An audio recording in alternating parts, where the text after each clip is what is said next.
अस्सलामुअलैकुम स्टूडेंट्स। आज के इस टॉपिक में हम मेथड्स ऑफ प्रूफ्स के बारे में पढ़ेंगे। तो उससे पहले कुछ डेफिनेशंस हैं। फर्स्ट डेफिनेशन है आर्गुमेंट।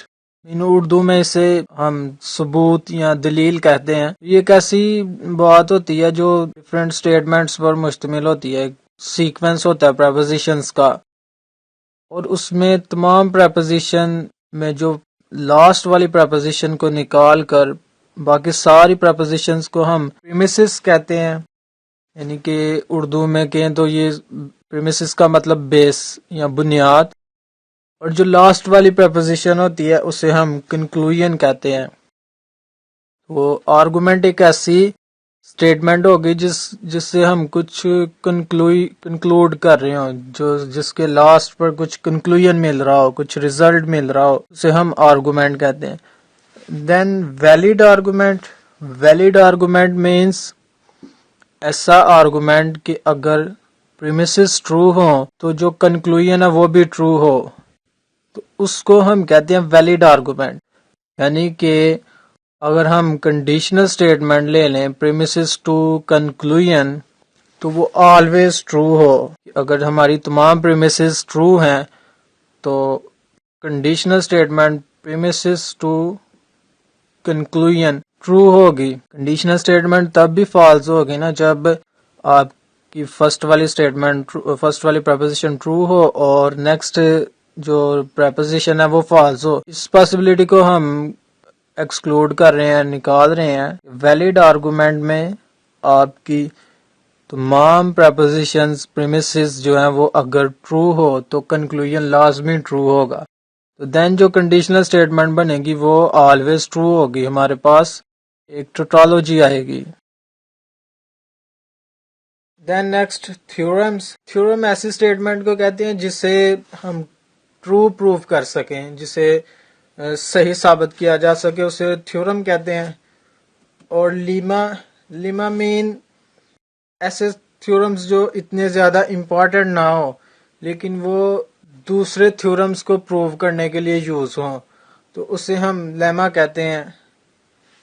एंड देन क्रॉलरी अगर आपने एक थ्योरम प्रूव कर दिया तो उसकी स्टेटमेंट से, उसी के थ्योरम के रिजल्ट से नेक्स्ट आप कोई और थ्योरम बना लेते हैं तो उसे हम कहते हैं ये उस थ्योरम की क्रॉलरी है।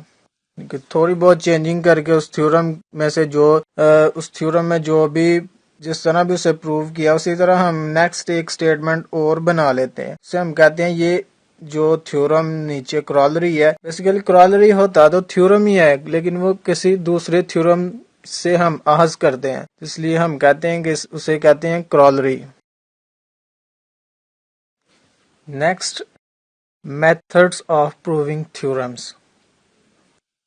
किसी भी थ्योरम को प्रूव करने के मेथड, दो तरीके हैं जिससे हम किसी भी थ्योरम को प्रूव करते हैं। First method direct method.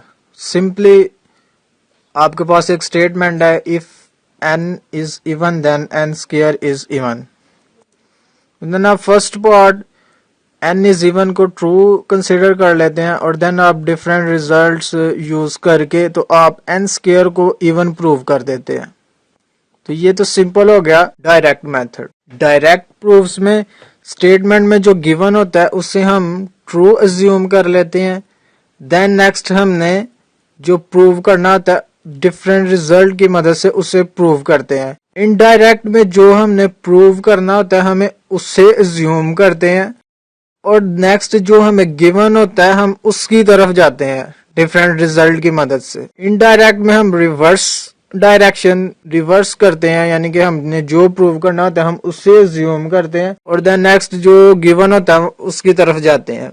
और डायरेक्ट में सीधा सिंपल मेथड, जो हमें गिवन होता है हम उसे ट्रू अज्यूम कर लेते हैं, देन नेक्स्ट फिर हम डिफरेंट रिजल्ट्स यूज करके, एक्सियम्स यूज करके जो प्रूव करना होता है उससे भी ट्रू प्रूव करते हैं। Next, parity. टू इंटीजर्स अगर वो दोनों इवन हो या ऑड हो तो हम कहते हैं कि उनकी जो पेरिटी है वो सेम है। और अगर दोनों डिफरेंट हो, एक इवन हो और एक ऑड हो, तो उन्हें हम कहते हैं इनकी पेरिटी डिफरेंट है, they have different parity. Then even number let's say n एक इवन नंबर है तो उसे हम लिख सकते हैं 2 multiply by k where k is any integer. k कोई इंटीजर हो सकता है, यानी कि इवन नंबर यही है ना जो 2 के मल्टीपल्स हो, तो कोई भी इवन नंबर हो उसमें से हम 2 को कॉमन ले सकते हैं। तो इसी तरह यही लिखा है कि n is equal to 2k, यानी कि n को हम 2k की फॉर्म में लिख सकते हैं। अगर किसी इवन नंबर को 2 पे डिवाइड करें तो वो पूरा पूरा कट जाए, रिमाइंडर 0 आए, 2 कट जाएगा और k रह जाएगा हमारे पास। और इसी तरह ऑड नंबर्स हैं। अगर n एक ऑड नंबर है तो हम उससे इवन नंबर को रिप्रेजेंट करते हैं 2k से, और अगर किसी इवन नंबर में 1 प्लस कर दिया जाए तो वो हमारे पास ऑड नंबर बन जाएगा, लेकिन जो नंबर 2 पे डिवाइड नहीं होंगे कम्प्लीटली। तो ऑड नंबर को हम रिप्रेजेंट करते हैं 2k plus 1 where k is any integer. Next direct proof करते हैं हम इस स्टेटमेंट, ये थ्योरम है, if n is an odd integer then n square is odd। इसके प्रूफ में हम फर्स्ट रिज्यूम कर लेते हैं जो फर्स्ट कंडीशन है कि वो ट्रू है, n जो है वो ऑड इंटीजर है। देन n ऑड इंटीजर है तो डेफिनेशन ऑफ ऑड इंटीजर जो अभी पीछे पड़ी है कि n को लिखा जा सकता है 2k plus 1 where k belongs to integer set of integers. Then n दोनों तरफ हम स्क्वायर ले लेते हैं तो n square is equal to 2k plus 1 whole का square. Then n square left side पे हम स्क्वायर को ओपन कर लेते हैं तो 4k square plus 4k plus 1 आ जाएगा। Then next 4k square plus 4k में हम 2 को कॉमन ले लेते हैं और इसे लिख लेते हैं 2k और ब्रैकेट में 2k स्क्वायर प्लस 2k और फिर ब्रैकेट क्लोज एंड प्लस 1।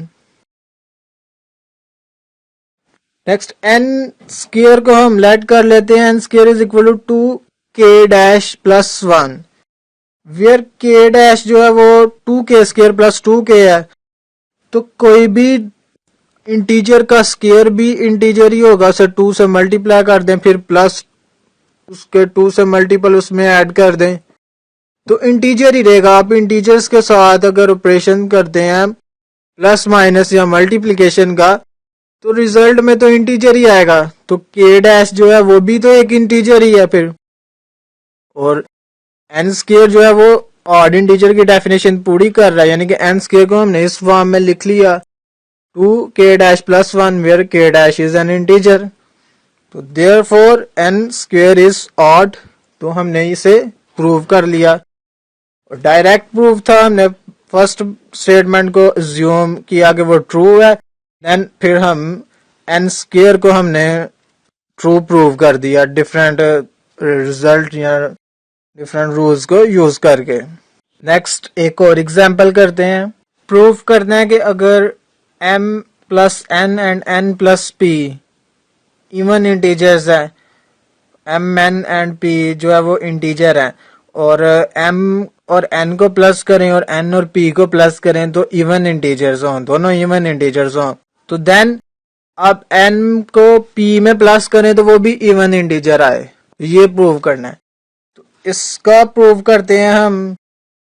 इसमें भी फर्स्ट अज्यूम कर लेते हैं कि m प्लस n और n प्लस p जो है वो इवन है। Then by definition of even number m plus n को हम लिख सकते हैं 2k1, k1 कोई इंटीजर है, और n plus p is equal to 2k2 where k1 and k2 belongs to set of integers. Then इन दोनों को हम प्लस कर लेते हैं। देन m प्लस p तो वैसे आ जाएगा तो n प्लस n 2n हो जाएगा, और उस साइड में हम 2 कॉमन ले लेंगे और 2 multiply bye k1 plus k2 आ गया। देन 2n को भी उस साइड पे हम ले जाएंगे तो उस साइड पे माइनस हो जाएगा, और फिर हम 2n में से भी 2 को कॉमन ले लेंगे तो जो m प्लस p है वो इक्वल आएगा 2k1 plus k2 minus n। इसे हम लिख सकते हैं m plus p is equal to 2k फिर k को हम सेट कर लेते हैं कि k इक्वल है k1 plus k2 minus n। तो 2 इंटीजर्स को प्लस करें, फिर उनमें से एक इंटीजर माइनस कर दें, तो जो रिजल्ट है वो तो फिर एक इंटीजर ही आएगा। तो k भी जो है वो सेट ऑफ इंटीजर से बिलोंग करेगा। m प्लस p जो है वो भी 2k की फॉर्म में लिखा जा सका है। तो फिर हम कह सकते हैं कि m प्लस p जो है वो इवन नंबर है, therefore m plus p is even. तो ये हमने प्रूव कर दिया। इस लेक्चर में हमने सिर्फ 2 एग्जांपल्स की डायरेक्ट प्रूफ्स की। डायरेक्ट प्रूफ्स काफी सिंपल और इजी हैं। इसमें पहले आपने पहली वाली स्टेटमेंट्स को ट्रू अज्यूम करना, देन आपने जो रिजल्ट है उन्हें डिफरेंट रिजल्ट की मदद से प्रूव करना होता है। ये ज्यादातर इवन और ऑड नंबर्स के रिलेटेड ही होते हैं। अब इसकी एक्सरसाइज में से कुछ क्वेश्चंस देखिएगा, कीजिएगा, और देन नेक्स्ट लेक्चर में इनडायरेक्ट प्रूफ्स के बारे में पढ़ेंगे।